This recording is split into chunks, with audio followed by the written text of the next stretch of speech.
ওয়াসাল্লাম বলছে খায়রুকুম মান তাআল্লামাল কুরআন ওয়া 'আল্লামা। এই পৃথিবীতে তোমরা যত মানুষ দেখতে পাও, যত ব্যক্তিকে তোমরা দেখতে পাও, এর মধ্য থেকে দুই ব্যক্তি সর্বোত্তম। কয় ব্যক্তি?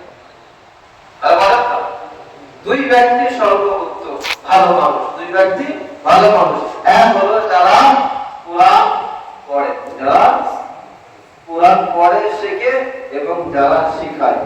যারা শেখায় আর যারা শেখে কি কোরআন, তারাই হলো উত্তম ব্যক্তি।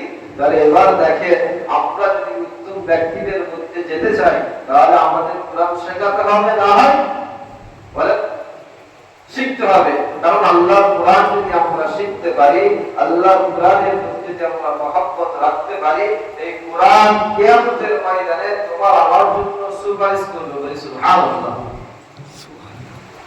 কোরআন তোমার আমার জন্য সুপারিশ করবে। আমার হাদিসের মধ্যে এসেছে, যারা কোরআন জানে না, কোরআন পড়ে না, কোরআনের প্রতি যাদের মহব্বত নেই, যাদের অন্তরে কোরআনের কানাকড়ি নেই, তাদের অন্তরটা বিরান ঘরের মতো। যেমন একটা ভাঙা ঘর 100 বছর পড়ে আছে, সেই ঘরে মানুষ বাসা বেঁধেছে, ঠিক ঠিক করে ডাকছে, ঠিক কি করছে, ঠিক করে ডাকছে, তার বাসা বেঁধে রেখেছে, ভূত পেয়ে সেখানে বসবাস করছে।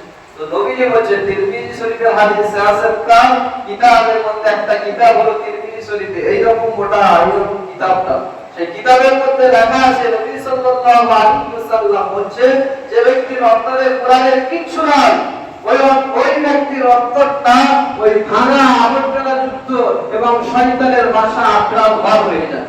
ওই জন্য আমাদের অন্তরে কোরআন ঢুকাতে হবে। কি ঢুকাতে হবে? কোরআন ঢুকাতে হবে। অনেক বাবাজি আছে, মুরব্বি লোক আছে, ওই জায়গা পরি সমস্ত বিষয় হেভি স্ট্যান্ডার্ড বোঝে। আবার অনেক কবিতা, গান, নাটক, যাত্রা, নাটক, অভিনয়, গল্প হেভি বোঝে, বেড়ে ওঠা যাবে না। আবার আছে যত রকমের ফাজলাম ও বোকামো সব তার ভিতরে আছে, কিন্তু কোরআনে কিছু নেই। যদিও থাকে সূরা ফাতিহা আনা, দোয়াগুলো কালাম, নামাজের নিয়মগুলো নেই, কিন্তু এদিকে সব আছে। তো আল্লাহ রাসূল সাল্লাল্লাহু আলাইহি ওয়াসাল্লাম বলেন যে তোমাদের সন্তানদেরকে কোরআন শেখাও, তোমরা কোরআন শেখো। ওয়ালাকুল ইলমু ফরিদাতুন আলা কুল্লি মুসলিম, প্রত্যেকটা মুসলমান নর নারী সকলের উপর ইলমে দ্বীন অর্জন করা ফরজ। বলি সুবহানাল্লাহ। কোরআনটা শুধু হুজুরদের জন্য নয়, হাদিসটা শুধু হুজুরদের জন্য নয়, যে হুজুর আর মুয়াজ্জিন আছে আর যারা জানে তারাই পড়বে, আমরা পড়বো না। এই কোরআন হলো পৃথিবীর তামাম মানুষের জন্য। বলি সুবহানাল্লাহ। কোরআন হিন্দু পড়তে পারবে, মুসলমান পড়তে পারবে, শিখ পড়তে পারবে, বৌদ্ধ পড়তে পারবে, যত রকমের মানুষ আছে সকলের জন্য কোরআন। বলি সুবহানাল্লাহ। এই কোরআন আমরা মুসলমান, এই কোরআন থেকে আমরা যদি দূরে থাকি, আমাদের কোরআন লিখতে কেউ আছে? কোরআন আমাদের নবীর উপর নাযিল হয়েছে। এই কোরআন হেদায়েতের পথ দেখাবে। এই কোরআন জান্নাতে নিয়ে যাওয়ার জন্য আল্লাহর দরবারে আল্লাহর সাথে ঝগড়া করবে। সেই কোরআন থেকে যদি আমি দূরে থাকি, সেই কোরআনকে যদি না আমি মহব্বত করি, ঘরের মধ্যে কোরআন সামসের মধ্যে এক কোণে পড়ে আছে, জিটিকে পায়খানা করে দিয়েছে, মানুষ আজ আল বেঁধে রেখে দিয়েছে, ধুলো ভর্তি, কোরআন ভর্তি। তাহলে কোরআন তো আমাদের জন্য বরকত দেবে, আর সংসারের মধ্যে শান্তি দেবে। কারণ একটা আজ ঘরের মধ্যে কোরআন তেলাওয়াত নেই, দামি দামি ডিজে বক্স হচ্ছে, খুব দাম চলছে, কি হবে? তা আমরা মুসলমান দিন থেকে যদি দূরে সরে যাই, কোরআন থেকে যদি দূরে সরে যাই, মসজিদ থেকে যদি বাদ দূরে সরে যাই, হাদিস কোরআন থেকে যদি ওপর দিকে চলি, ওলামায়ে কেরাম থেকে যদি দূরে সরে যাই, এরকম দূরে থাকতে থাকতে আমরা জান্নাতের পরে চলে যাব। ঠিক না ভাই? জান্নাতের পরে চলে যাব, জাহান্নামের পরে চলে যাব।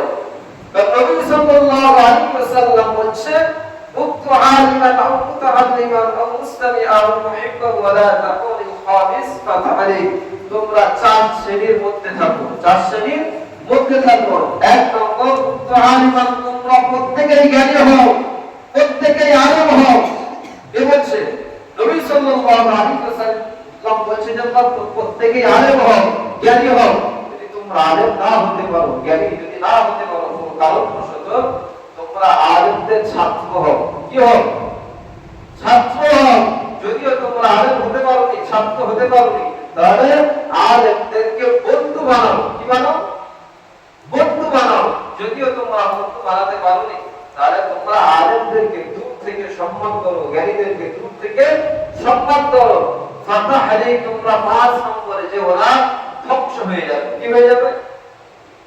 ধ্বংস হয়ে যাবে, বরবাদ হয়ে যাবে। আবার নবীজি বলছে যে তুমি আলেম হতে পারলে না, তুমি তোমার সন্তানকে আলেম বানাও, হাফিজ বানাও। কিয়ামতের ময়দানে তামাম নবী আলাইহিস সালামদের সম্মুখে, মুসলমানদের সম্মুখে, রাজা বাদশাদের সম্মুখে তোমাকে স্পেশাল সুন্দর নূরের মেম্বারে বসানো হবে, আর এমন তাজ তোমার মাথায় দেওয়া হবে, যে তাজের উজ্জ্বলতা হবে পূর্ণিমা, চাঁদ এবং সূর্যের থেকে অধিক। সুবহানাল্লাহ।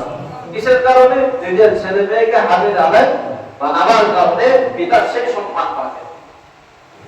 আর আমরা দুনিয়ার শিক্ষার্থী, হ্যাঁ দুনিয়ার শিক্ষার প্রয়োজন, দুনিয়ার শিক্ষার প্রয়োজন, তাকে দুনিয়ার শিক্ষা দিতে হবে, সাথে সাথে কোরআনের শিক্ষা, হাদিসের শিক্ষা তার অন্তরের মধ্যে ঢোকাতে হবে।